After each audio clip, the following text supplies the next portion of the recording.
मेरे मकान में ये मोटरसाइकिल की रैली क्यों करवा रही हो? मैंने तुमसे कहा था ना भुजंग, मुझे दोबारा अपने अंधेर गर्दी के अड्डे पर उजाला करने का मौका मत दो।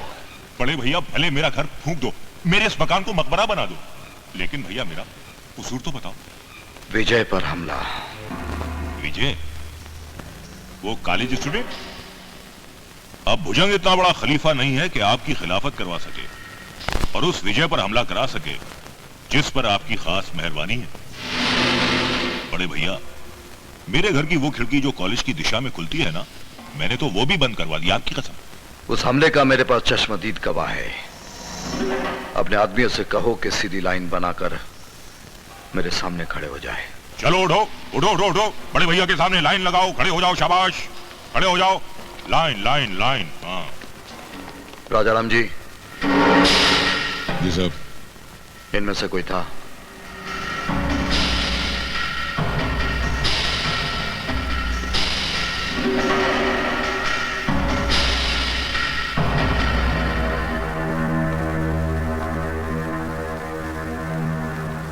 नहीं साहब, ये लोग में से कोई भी नहीं था। अगर विजय पर हमले से तुम्हारा कोई ताल्लुक निकाला है ना भुजंग, तो आज तो फिर भी तुम्हारी मौत आसान होती, क्योंकि देवा की अदालत में सजा जितनी देर से मिलती है, मौत उतनी ही दर्दनाक होती है।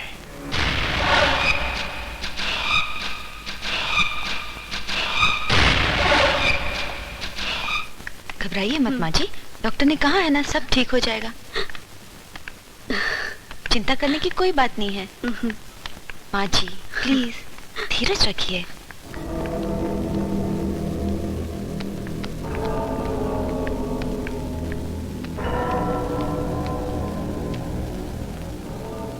हाँ हाँ, मैं तुम्हें बता दूंगा। मैं तुम्हें बाद में फोन करता हूँ। देवा जी, अब विजय काफी बेहतर है। Thank you.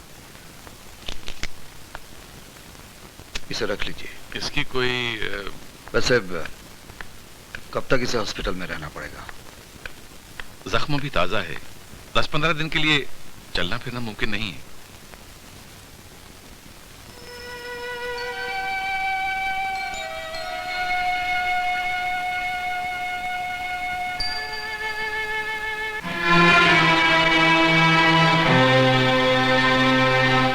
देवा यहाँ क्या कर रहा है? देवा नहीं है, देवता है। इसके कारण तो तेरी जिंदगी बची है यार। इसकी वजह से? हाँ। नहीं कराना है मुझे अपना इलाज।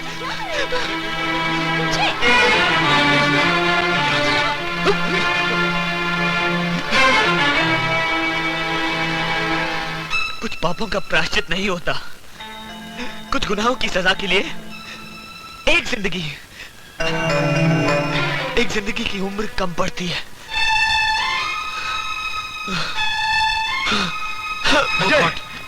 डॉक्टर, डॉक्टर जल्दी उठाओ इसे, उठाओ डॉक्टर। प्लीज आराम से, बहुत आराम से।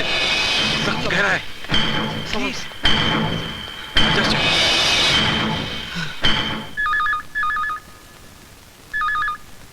हेलो देवा जी, मैं राजाराम बोल रहा हूँ। हाँ बोलो राजाराम। मैं आपको वो आदमी दिखा सकता हूँ जिसने विजय को चाकू मारा था। कहाँ है वो? आपके आसपास कोई टेलीविजन है क्या? हाँ है। जरा चालू करो तो उसको। उसमें मिनिस्टर परशुराम का भाषण है, जरा देखना उसको। हमारी पीढ़ी ने अगली पीढ़ी को विरासत में क्या दिया? लालच, बदनीयती, डर। आज हर आदमी अपने अपने स्वार्थ के बिल में घुसकर अपनी सुरक्षा के बारे में सोच रहा है। इतने खुदगर्ज हो गए हैं। वो परशुराम की किस तरफ है? तो मिनिस्टर के सीधे हाथ पे 2 कदम पीछे एक गंजा आदमी खड़ा दिखता आपको? वो है। पराये दर से ना हमारी आंखों में आंसू आते हैं और ना ही हम हाथ बढ़ाकर दूसरों के आंसू पूछते हैं। आज हर हिंदुस्तानी के हाथ में तलवार तो है, पर वो अपनी अलग लड़ाई लड़ रहा है। बलिदान या इंसानियत। आज आदमी अपनी हर जंग में अकेला हो गया है। मुल्क की ताकत उतने ही हिस्सों में बंट गई है जितनी देश की आबादी है।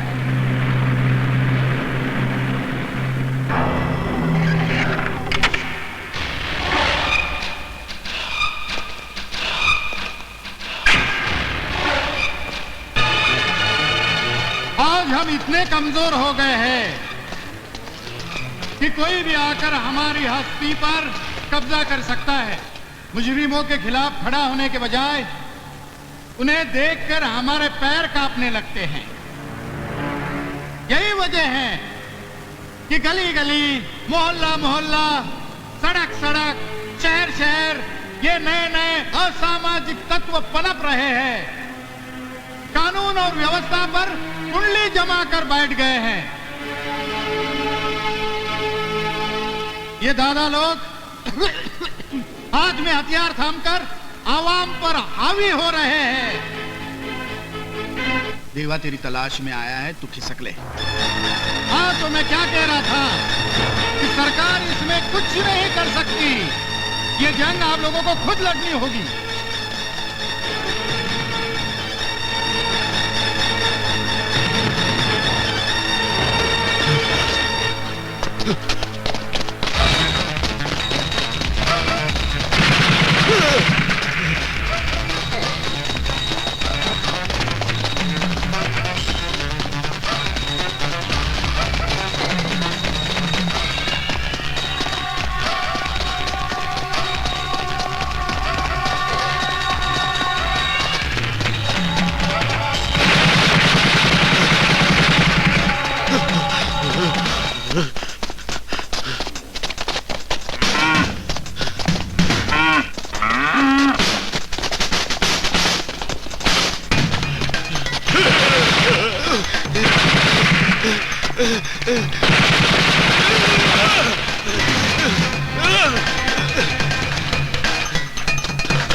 तेरे तलवार की प्यास अब तक बुझी नहीं, या तेरी नीयत नहीं भरी?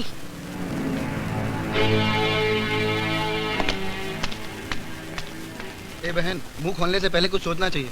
जानती नहीं वो कौन है? मुझसे ज्यादा इसे और कौन जान सकता है? ये मेरे पति का कातिल है।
कमिश्नर?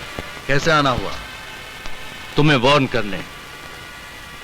तुम अपने जुर्मों का साम्राज्य बंद कर दो, वरना जिन रास्तों पर तुम्हारा साम्राज्य चलता है उन्हें वीरान कर दूंगा मैं।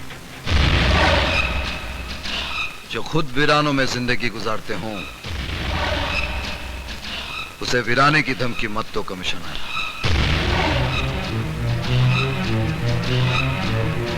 तुम्हारा भी नया नया ट्रांसफर हुआ है। इस शहर के रस्म और रिवाज से तुम वाकिफ नहीं हो। फॉर योर इंफॉर्मेशन, मेरी ट्रांसफर हुई नहीं, मैंने खुद करवाई है। और तुम्हारी ये खुशकिस्मती है कि मैं अपने साथ तुम्हारे लिए अरेस्ट वारंट लेकर आया नहीं, क्योंकि मुझे यकीन है कि जग्गा का कत्ल तुमने ही किया है।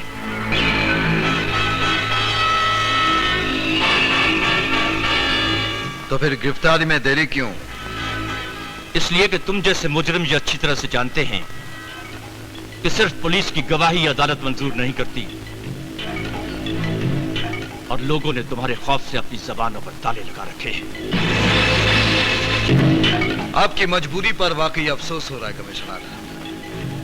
कारतूस तो है आपके पास मगर पिस्तौल नहीं। मेरे फर्ज में इतना फौलाद है देवा कि उसमें पिस्तौल भी बन जाएगी और हथकड़ी भी। आज से मैं तुम्हारे जुर्म की हुकूमत पर आसमान की तरह मंडलाता रहूंगा। देवा नाम की आग के आसपास की राख बटोरकर कानून के बर्तन को साफ करने की कोशिश करोगे तो बर्तन के साथ साथ उंगलियों में छेद हो जाएगा कमिश्नर। जो फर्ज में अपने बाजुओं को कुर्बान करने का बहाना ढूंढते हैं उन्हें उंगलियों में छेद होने की कोई परवाह नहीं होती। आई चैलेंज यू देवा, आज के बाद तुम एक कदम गुनाह करके दिखाओ तो मैं तुम्हारी इस गैर कानूनी हस्ती को जेल की सलाखों के पीछे फेंक कर दिखा दूंगा। कम से कम एक गुनाह तो और करूंगा कमिश्नर। तुम्हारे सारे हथकंडे बेअसर हो जाएंगे, लेकिन मेरे उस आखिरी गुनाह के बाद तुम्हें सबूतों और गवाहों के झमेले में नहीं पड़ना पड़ेगा, क्योंकि उस दिन गुनहगार देवा खुद बनेगा और गवाह भी देवा ही बनेगा। जुर्म भी मेरा होगा और सजा भी मैं तय करूंगा। अपने गले में सुरी भी डालूंगा और जल्लाद भी मैं ही खुद बनूंगा। भुजंग, देवा की तबाही की तैयारियां शुरू करो। देवा की तबाही तुम्हारे लिए कौन सी बड़ी बात है नेताजी? अब बतख के बच्चे को भी तैरना सिखाऊं? अपनी कुर्सी की चारों टांगों के नीचे देवा की हुकूमत का कब्रिस्तान बना दो। मैं इतना कमजोर नहीं हूं भुजंग जो सरकारी कुर्सी के कंधों पर बंदूक रखकर चलाऊं। तो फिर देवा भी अटरिया पर बैठा कोई कबूतर नहीं है कि ऊंची आवाज में हुर्रे हुर्रे किया तो उड़ जाएगा। देवा गिद्ध है, गिद्ध। जहां मौत मंडराती है ना वहीं आकर बैठता है। भुजंग की जंग का तजुर्बा तो ये कहता है नेताजी कि खाना ठंडा करके खाओ वरना मुंह जल जाएगा। क्या मतलब? मतलब ये कि देवा के किले में सुराख ढूंढकर वहीं से दीवार तोड़ना शुरू करो। देवा ने जब जग्गा का कत्ल सब्जी मंडी में किया तो सामने विजय की मां पड़ गई और उसने देवा पर यह इल्जाम लगाया कि वही उसके पति का कातिल है।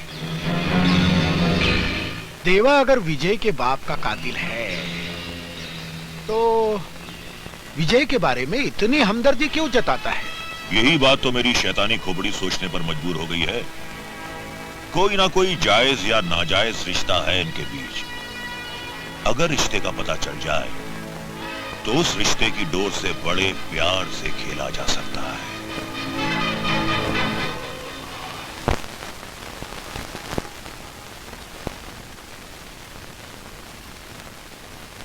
प्रशांत मेरा आदर्श था। जब उसकी हत्या हुई तब मैं यहाँ नहीं था, वरना उस कातिल को कानून से ऐसी सजा दिलवाता कि अदालत भी थर्रा उठती। आपके कानून ने उस कातिल को कितनी सजा दी है? 14-15 साल की, जिसे भोग कर आज वो माफिया डॉन देवा बना है। लेकिन बहन जी, लोगों में चर्चा है कि देवा विजय को अपनी परछाई बनाता जा रहा है। देखिए, मैं विजय को लोगों से ज्यादा जानती हूँ। मैंने विजय को बचपन से दूध कम और देवा नाम का जहर ज्यादा पिलाया है। तो फिर देवा विजय के मामलात में दखल क्यों देता है? शायद प्रायश्चित कर रहा हूँ।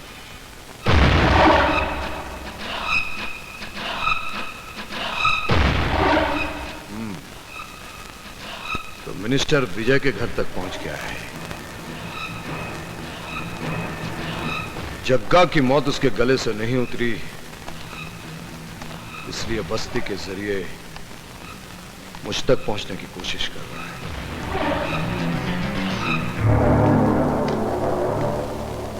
नेताजी, आपकी ये सियासी चालें हमारे मोटे दिमाग में नहीं आती। आप तो ये बताओ कि आपने रिश्ते का पता चलाया या नहीं। दर्द का रिश्ता है। मेरी सियासी खोपड़ी कहती है कि विजय और उसकी मां के गर्दन पर तलवार रख दी जाए तो देवा घुटनों के बल मेरे सामने आ जाएगा। तो फिर देर किस बात की है? शतरंज की बिसात भी बिछी हुई है और अपने पास मोहरे भी हैं। चलो चाल और दे दो मात।